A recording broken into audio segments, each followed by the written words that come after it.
Welcome to the Law of Attraction Tribe podcast. I'm your host, Stephanie Keith. So, I have a new portal launching on July 1st, and I wanted to go over a couple of the reviews from the June portal because this was the first time I did one of these, and it's very different from any courses or anything like I've offered before, anything that's really out there. And I got so much feedback. So I want to go over a couple of reviews just to give you a gist of the concept of what's happening here. So it says, as soon as I saw the June portal, I knew I had to purchase it. I've had a crazy year filled with chaos and lost myself in the process. I was stressing over the small stuff and reacting to every little thing. The June portal reminded me that I had the power to change all of it. One circumstance which was causing me stress solved itself almost instantaneously. I felt like I had stepped into another world where everything made sense again. Your voice and the graphics all added to the experience of this new world I had entered. My favorite was actually the video at the start where you said, change your input. That's when I realized, oh my God, I'm doing all this to myself. I was letting reality dictate how I felt and not the other way around. Viewing it all as a simulation seemed to make the problems appear more insignificant and manageable, like I just needed to slay some bad guys to get to the next level of the game. I also loved how it was a quick fix, not a course that takes a week or a month. Having this mini course as a reminder to get back on track fast is exactly what I needed. As with everything going on, I wouldn't have been able to complete anything longer. This is an epic idea, Stephanie, exactly what people need when they're busy doing life and get sucked back into the matrix. Thank you so much. So, I love what she said at the end about how when life gets busy and we get sucked back into the matrix, we need a little bit of a wake up call. And this is what I wanted to go over because that really summarizes the whole idea of these portals. So, the portal is not meant to be something that is necessarily here to teach you something that you don't already know. Like this can be like for anybody that's new to manifestation, but it also can be for people who know a lot about manifestation, who have been doing this for a really long time. The reason why I wanted to create this is because with myself, you get in these like funks, right? Where you know about manifestation, you've had the same rituals, the same routines, and I don't care what it is, it gets old after a while and it becomes a habit, which is good. It's becomes part of your lifestyle, but sometimes it can kind of feel like a chore. And sometimes you just need that little bit of perspective shift. And that is what the portal is intended to do because as I always say, your perception creates your reality. And if you can just tweak your perception, you can change your whole reality. And that's why I love learning from a lot of different people in a lot of different ways because sometimes something you've heard before, the way it'll be presented will just resonate for whatever reason. And that's really what I wanted with the portal to just get this information across in as little amount of time as possible, like to really make it simple, but to make it like spark something in you, to get your feelings, your nervous system, your frequency all aligned with it. And that's what I think most courses miss. That they explain the knowledge, but integrating it and getting your whole being involved and on that frequency is usually what's missing. And that's like the hardest part to do, right? So this is sort of designed to integrate all of that in real time. And the biggest feedback that I got for like, how could I make this better was a lot of people were messaging me and they're like, I don't know if I did it right. Like, I don't know if I went through the steps correctly.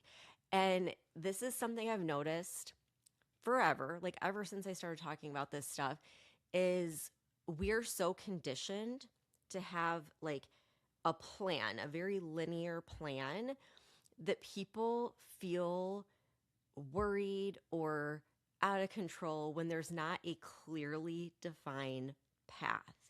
And this portal is kind of all over the place. It can take you lots of different places. And so I think that made some people uneasy because it's not as clearly defined as like a course would be. So for July, I tried to make it a little more where if you don't feel comfortable taking the intuitive approach, you can figure out where to go next, like to make it a little more easy to navigate. So that's kind of what I changed. But July is going to be all about abundance. It's going to be about shifting from scarcity into abundance. And again, it's not here to teach you like knowledge. This is supposed to shift something in you. It's supposed to get your feelings, your emotions, your nervous system, your subconscious, your vibrational frequency all aligned with abundance. That's the point of it. It's not some long drawn out thing. It's kind of like a pick me up. And that's why I love moon rituals. I like having something every month that will kind of get me to set my intentions, but also, align my frequency with what I want. That is what this does. So if you're interested in that, July is going to be totally different from June, but I think better. Like I'm just improving these every time as I go. So if you want to get on the wait list, go to thelawofattractiontribe.com or go to the link in the show notes, and doors will open July 1st for the abundance portal that I think you guys are going to love. Okay, so speaking of wanting a clearly defined path, that's really what I want to talk about in today's episode. I think the next time you're feeling stagnant or you're in this funk or you have doubt and wonder whether this whole manifestation thing is real, maybe someone placed some doubt in you, or it's just taking longer than you would like to manifest something, and you're doubting everything. Like you're really wondering, does this even work? And you're just ready to throw in the towel and give up. I want you to realize something. A lot of the things that we take for granted and accept as absolute truth in our society are just as mysterious and mystical as manifestation. So one of the biggest things that I realized over the past couple of years when I've started diving into quantum physics and looking at all of the research and evidence that's been done on various topics around manifestation, around consciousness, around our reality and our universe, what I realized is pretty much everything that I just assumed science had figured out, it hasn't. There's theories, there's lots of theories on what could be possible, but there's actually a lot less than you may realize that's actually been proven, that's actually for sure known. A lot of it is a big mystery. It's just a lot of, scientists and people in this authority position pose their theories and talk about it in a way that we just, they got it figured out and we just take it for granted, when really it's just a theory and nobody really truly knows. So I want to give you some examples of what I'm talking about. One of the most fascinating is why we dream.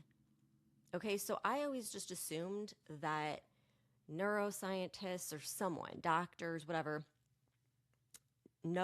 they knew exactly what's happening and why it's happening. Now, we've figured out a lot about dreams. There's a lot of information that's there, but with all the information and with all the technology that we have, we still don't know why we do it. We do not know why we dream. We don't know why we do it in the way that we do, with like some of this bizarre like symbolism. And, we don't really know what exactly happens. If you remember when I had Teresa Chung on the podcast, she was saying that, in our dreams, we can time travel, we can astral project. We're not just in our brain. It's not just happening in our brain. It's involving consciousness and things that are outside of us. And I absolutely believe that to be true because I've had dreams that were premonitions. I've had dreams where I've communicated with other people. And so I tend to, lean towards we really don't know what's happening, and we sure as hell don't know why it's happening. And think about the fact that you spend so much of your life dreaming. We're talking like anywhere from 7 to 9 hours every single day, yet we don't know exactly what's happening or why. When we close our eyes, we have these dreams that are like very out there, and then we can't really recall them. We just forget them. And that is fascinating to me. And it makes me realize just how little we know. So, another thing that I've talked about a lot, I've done quite a few episodes recently on this, is consciousness. And you can go back and listen to those episodes, but the bottom line is there are theories that consciousness is a product of the brain. It lives in our brain. Our brain produces it. And then it's like kind of the split.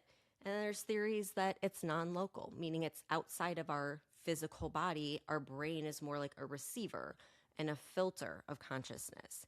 But nobody really knows. That's the thing. It's like you just assume when you hear people talking about these things when you're in school or throughout life, you just assume someone has figured it out. No one knows for sure where it comes from, where it lives, how it works.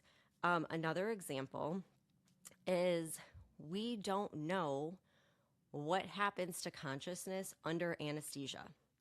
And that terrifies me because think about how many, like pretty much everyone in their lifetime is under anesthesia at one point or another. We don't really know where we go. Where does that consciousness go? Why can't we remember?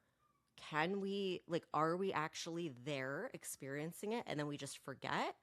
Or do we leave our body? Like, what is going on there?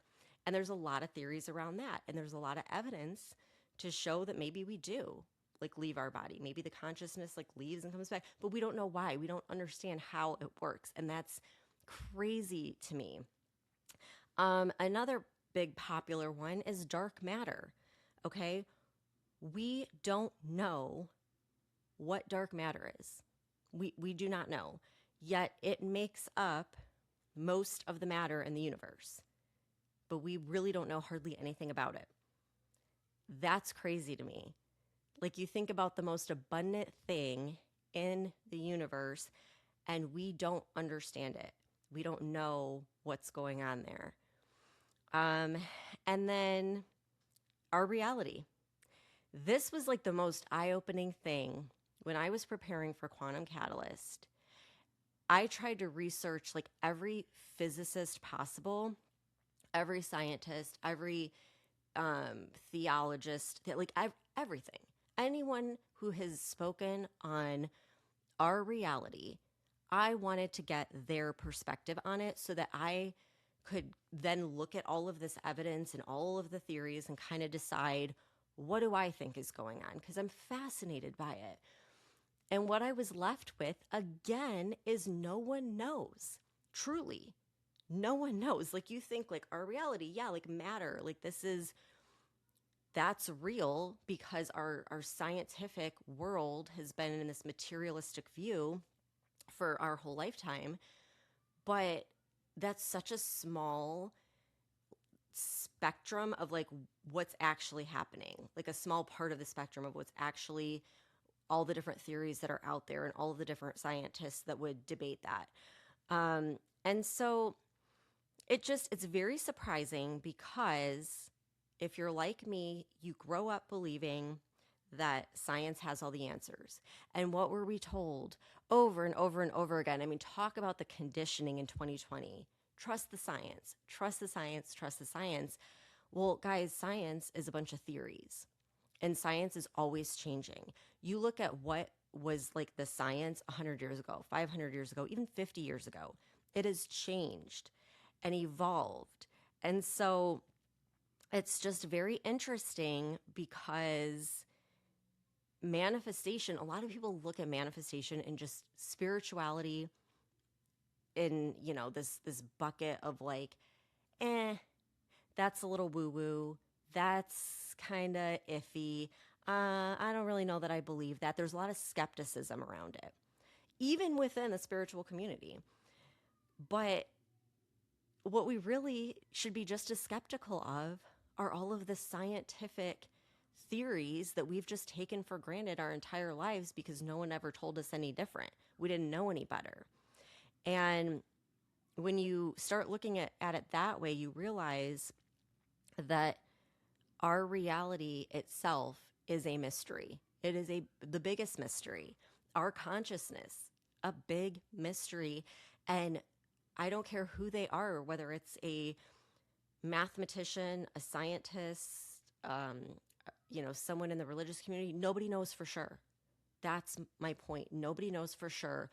But we've all just taken it for granted and been led to believe that all of this stuff is figured out, and it's not. And so, if reality itself is just as big of a mystery, then why are we always doubting things like manifestation? When really, like, it's just as much of a mystery as anything else we've been told. So, my whole point in telling you this is because for me, it gives me this hope that there's so much more than we understand. So, there's a lot of room for miracles, for magic, for all sorts of things that we've been told our whole lives are woo woo or fantasy.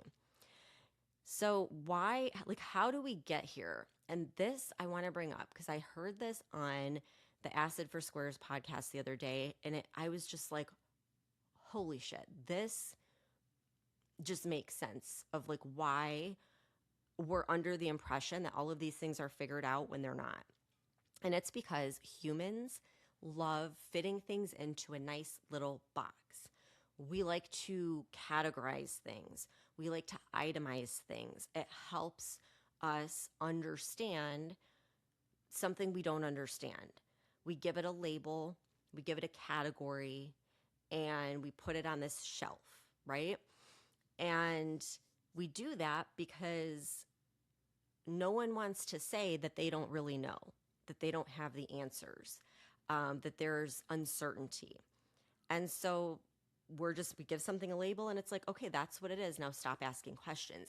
And that's the dangerous part about it. As soon as we label it, we stop exploring it because we just assume it's figured out. So an example would be hallucinations. We hear about hallucinations all the time. Everyone agrees hallucinations exist for a variety of different reasons. People hallucinate for all different kinds of reasons, but we can all agree that it does happen. We don't know why. We do not know why. We know certain things can trigger it, like drugs, for example, but we don't know what's happening. Just like with dreams, we don't know why some people have these vivid experiences that seem realer than real, that aren't quote unquote real. We don't know. Very little is, they shut down a lot of the experiments that were exploring this. I think they're starting a lot of them up again, but the bottom line is we don't know. But we all agree that hallucinations are real. We just don't really understand what's happening. Another example, dreams, once again. Even better example, the placebo effect. Every single doctor knows the placebo effect is real. Every single scientist knows the placebo effect is real. When I worked in pharmaceuticals, when I was talking with a doctor, I had to show them how much my drug had improvement over placebo because they all know that there is a placebo effect, meaning if you give somebody a medication that's supposed to help them breathe better, for example, or help them feel calmer or whatever, there is a part of them that will automatically start feeling that way because they believe the medication is working. It's the placebo effect. There's some improvement just based on your mind alone. That is wild to me. That is absolutely wild to me because science can all agree that our expectations actually manifest physically. That's what the placebo effect is. Everyone agrees on it. but then manifestation is just woo woo, and that's not real.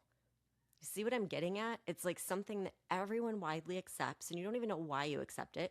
You just do. Everyone agrees it's a thing, but it's not that much different from manifestation. It's basically showing how powerful your mind is, that it can actually manipulate physical behavior, physical matter, quote unquote matter. That's a whole other topic. But if your mind is powerful enough to do that, to actually start healing you or make you feel better, even though there's no medication, then why do those same people that agree with the placebo effect think that manifestation's crazy? You get where I'm going with this? It's no more mysterious or mystical than the placebo effect or than dreaming or hallucinations. It's just someone decided, like, that's woo woo, we're not going to talk about that. And they put it in this box of like woo woo, spiritual, occult, weird, whatever. Meanwhile, these other things that are very similar, there's something we don't know really what's happening, but we know something's happening and we acknowledge it, that are labeled like scientific. And so everyone accepts it. So different labels can actually make you believe something or disbelieve something. And at the end of the day, nobody truly knows. Another one is like, everyone believes in like some form of luck or coincidence or synchronicities, but we don't understand what's really behind that. Yeah, it's weird, but we don't know what's going on there. Yet everyone, even the most skeptical people, to some degree, have had experiences of good luck, bad luck, a coincidence, a synchronicity. Miracles, same thing. Everyone has seen or experienced or knows someone who has experienced some form of a miracle where something happens and you cannot explain it logically. There's no explanation for it. We believe in that. And I will say too, like doctors, I think they all believe in miracles because all of them have pretty much seen cases that someone has miraculously healed or someone should be dead, but they're not. You see this with NDEs, near-death experiences, where someone's brain, like they won't have oxygen past the amount of time where like if they didn't have oxygen for that amount of time, they would just be brain dead forever. But then they come back and they're fine. Or their brain wasn't working. There were no brain waves, yet they had this vivid experience that was realer than real. So there's lots of different things like this that, yeah, they're weird and whatever, but no one's denying it. Like no one's saying that didn't happen. You're a liar. They acknowledge it happens, but we don't understand why, but we don't label that as like woo woo or crazy, right? So again, why is it manifestation? When I worked in sales, I talked about manifestation a lot, but I never called it that. I never called it law of attraction. I would, instead talk about like our focus and what we should be focusing on and what we should be, instead of saying affirmations or intentions, it's like write our goals down. Let's all say our goals. Let's talk about our goals. Same thing, but you put a different verbiage on it and all of a sudden everybody's on board.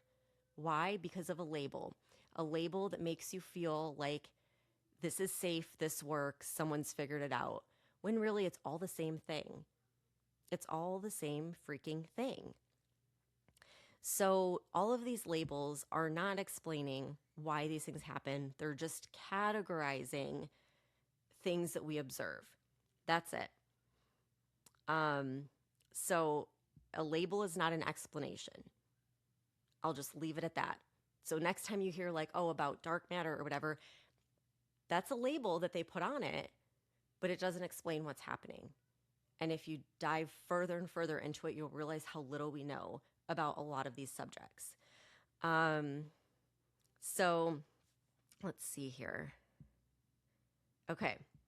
I have a quote from a physicist that said, our equations work beautifully, but whether these mathematical objects are what's fundamentally real is still debated. I watched this talk, and it was a panel of physicists, and they were asked about quantum particles, which really interests me because that's where you get the observer effect, that us observing our reality like creates it. It creates our world into matter that we see and feel and touch, right? And this physicist was asked, do you believe in quantum particles? That was the question. And I was like, the hell kind of question is that? Of course, we've measured them. Like, why would you not believe in them? Well, you can't actually see them, right? They're so small. Like, we're not able to see what exactly is happening, right? We have different mathematic equations that, as she said, worked beautifully, but does that actually mean anything? Like, it's an equation, but does that actually mean that these particles are fundamental? And she's basically saying what this whole episode is about, that we don't really know. Like, yeah, we have some equations, we have some theories, and in theory, yeah, we've got it all figured out. But is that actually what's happening? No one knows. And I just feel like it's so fascinating because it opens up a world of possibility. So there's a lot of unanswered questions. And just think like all of those examples I gave, like the placebo effect, if our expectations can measurably change what's happening in our bodies, that's the placebo effect. Then why is it so crazy to wonder how expectations might shape our reality? That's not a far stretch. It is saying the same thing. It's just using a different word. It's put in a different box by our society, but it's not a different concept. It's the same concept, just applied a little bit differently. So here's where I'm getting at with all of this, okay? When you start doubting your ability to create your reality, the power of your mind, I want you to think about all of these things that we take for granted that work very similarly, that we can't explain, but we know for certain they exist. And no one's debating that. And I want you to think about how similar manifestation is and the power of the mind. We know that it's real, even if it's a theory that hasn't been proven, just like we can't prove exactly what's happening to consciousness under anesthesia, or what's happening when we dream, why we dream. Okay, so it really kind of puts things in a perspective that maybe this isn't as crazy and as woo-woo as the world may make you think it is. And the other thing that I want you to keep an open mind about is, this is like the big overarching like aha life lesson when I dove deep into all of this and I realized we really don't know anything about our reality. We know nothing. Like, we know the theory we were all taught, but there's a gazillion theories. Like, everyone has a different perspective on it. And at the end of the day, nobody can really prove what's going on. For me, that is so freeing because there's limitless possibility. There is limitless, it means anything is possible. And so don't think that someone smarter than you has it all figured out and you should just blindly accept it. I think you should question everything, but not in like a conspiracy way. Just question it because it opens up a world of possibility. You know, if we don't know anything about dark matter and dreams and all these different things, well, what else do we not know about within in this world? Like manifestation, spirituality, astral projection, consciousness, you name it. No one really knows. And so that means anything is possible. And to me, like, that just gives me so much hope and it makes me feel a little less crazy. Like, sometimes you get in your head and you're like, oh my gosh, is like all this that I'm doing am I just crazy? No, you're not. And just like we like to put things into a box and categorize it, the same thing has probably happened to you because it happened to me, right? We're all given this like clear cut, cookie cutter plan. Like, go to school, get good grades, get into a good college, get a good job with good benefits, work really hard, and then you can retire someday and enjoy life. Like, that's like the blueprint that we're all given.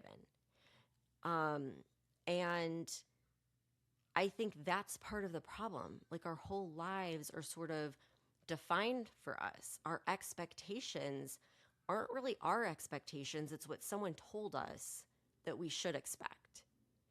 And when you step out of that, like, I think that's when you experience true freedom, true fulfillment.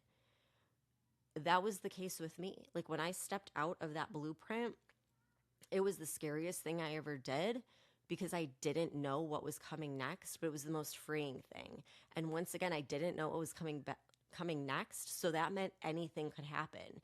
And look at what happened. Like, I ended up writing a book. I started this podcast. I started selling digital products and doing all these things that gave me so much more fulfillment and joy and gave me freedom to actually live life the way I wanted to live it. But if I would have just stuck with that plan and those expectations that were placed on me by society, I wouldn't be sitting here right now. I'd be going through the motions, being unfulfilled. And so I think that stepping out of these like predetermined boxes that we've all been given is the key to figuring out your path towards whatever you're meant to do, whatever's the most fulfilling for you. And it's not like it's perfect. You know, there's always going to be ups and downs and uncertainty and fear and all those things. But at least, like, there's limitless potential. You know, it's exciting. Like, you don't know what's next. I still don't know what's next. I was asked by a financial advisor what age I wanted to retire. And I was laughing. I'm like, well, hopefully never. Like, I love what I do. I want to be doing this until, you know, whenever. Like, I don't want to limit myself by saying at this age, I'm just calling it quits. That's when I'm going to stop doing it. And I don't know what I'm going to be doing. Like, this could totally shift and I could end up doing something completely different, from podcasting and an online business. And I don't know what that looks like, but I know if I keep following my intuition, it'll just keep showing up in the best possible way. And to me, like, that's exciting. Thinking about my corporate path and like having this retirement plan and thinking like, well, I got to drudge through this every day so one day I can enjoy my life, that was the most depressing thing I think I've ever done in my life. And not having this predefined plan is the most freeing thing. So I'm not saying it's for everyone. I'm just saying all of this so that you can just start thinking, is my whole plan really my plan, or was this someone else's plan for me? And what if I like didn't do something that was planned? What if I stepped outside of the box? What might happen? Like, yeah, you could fail, absolutely. But what if all of your dreams came true? What if you attained all this freedom and felt fulfilled and started aligning with your passion? You know, like, there's so much upside to it because we don't know. It's limitless potential. So again, I don't know exactly how manifestation works. Nobody does. I just know that it does work. Just like I don't know exactly what consciousness is, how it's created, how it works, but I know that it's there. We all do, right? I don't know why dreams exist, but I know that we dream. I don't know what dark matter is, but I know that there's something there that they just labeled. So instead of saying all this to make you cynical, I hope that it makes you hopeful. And I hope that it makes you understand that believing in manifestation, the law of attraction, any of this spiritual stuff is no more crazy than believing in the placebo effect. Okay, so maybe reality is stranger and more magical than we've been taught. And maybe the greatest gifts in life don't come from finally figuring everything out. Maybe it's staying open enough to let life surprise you. So I'll leave you with that, and I hope it helps shift your perception a little bit and your perspective, and that can shift everything. It can change your whole life very quickly if you just open yourself up to looking at things a little bit differently. And if you want more of that, then the July portal is going to open July 1st. It's all about abundance. You can go to the lawofattractiontribe.com to get on the wait list. I'll also link it in the show notes, and I'll catch you back here in the next episode.